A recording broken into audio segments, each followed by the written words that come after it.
Now, I'm sure most of you know that the Chancellor Rachel Reeves has delivered her budget this afternoon. Sports News correspondent Geraint Hughes is with me, and I saw you avidly watching it the last few hours. You're the man for the job here. Yeah. You were. It's not because you're worried about your mortgage or anything like that. It's because you've got some very interesting news as to how it can affect sport and, in particular, racing. Yeah, let's just do it very, very quickly. Explain to people who are probably more concerned about cost of living, but there was real potential impacts for sport in today's budget. Racing has been very, very concerned for some months, if not years, about the impact of potential tax rises today. I think before you and I get down into simplifying and an explanation of what's happened, let's first of all hear from the Chancellor Rachel Reeves, because let's get to the top line, is that racing was horse racing fearing a massive tax rise today that could affect the sport.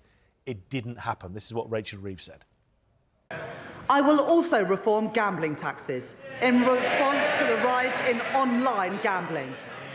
Remote gaming is associated with the highest levels of harm. And so I am increasing remote gaming duty from 21% to 40%. With duty on online betting increasing from 15% to 25%. I am making no change to the taxes on in-person gambling or on horse racing. And I am abolishing bingo duty entirely from April next year. What you got there, Matt, was essentially a list through of where she was taking money. And she left it to that little bit at the end, which said, no change to racing. Right. Now, if I'd have been her, which I'm not, thankfully, I may have gone in with that to begin with, because that's the good news story, and it actually is the story of the day. I think people were expecting taxes on gambling. They've been leaked, what hasn't been leaked, and I think they expected. Right, why was horse racing worried today? Currently, it's taxed at 15%. So that's on betting that goes in on racing. 15% tax is taken by the government. That has remained the same. There's a real fear today that it would be what's called harmonised with other betting taxes, i.e. raised by another 6% to around 21%. I think because of a significant lobbying effort by the racing industry. You may recall here on Sky Sports News, we reported back in September, racing was suspended for a day. No racing anywhere in the country, and pretty much many people from the industry descended on Westminster to lobby MPs to put through the arguments of why any raising in taxes on racing would be a terrible idea.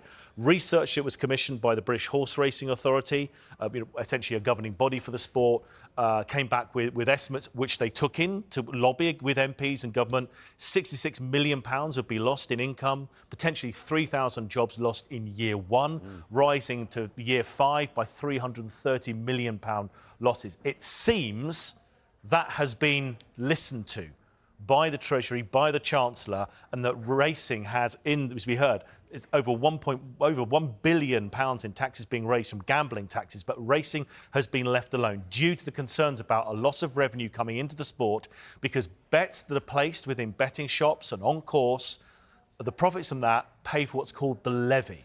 The levy is essentially a major contributor, if not the major contributor, to the sport of racing surviving. If that is effective in any way, by a drop in profits, by a drop in income, potentially is that people will struggle to pay the levy that is set. So that is why racing felt it was in a precarious nature. Among the fact is where that 85,000 people's jobs rested on this stability with the industry as well. So it appears the argument has been won for racing only. There's been cautious optimism from trainers. Racing is going on today. It seems trainers have been asked. There's a happiness and a relief. Listen, there will be a knock-on effect because there are taxes on the gambling industry. But in terms of racing, it seems to have been left alone. There seems to be an area of stability, an area going forward. And this lobbying that happened beforehand, they have been listened to, and effectively a significant victory for racing today. OK, that is good news for racing. I mean, any other takeaways from the budget? Should I take my money out of a cash ISA, put it back in? You've got any I will stay away from that one. There's another part of betting that is away from racing, where people go into shops, can place bets on football, for example. The tax on that has stayed at 15% as well. OK, good. We'll get your thoughts on the rest of the budget next part. Only joking. Please, no.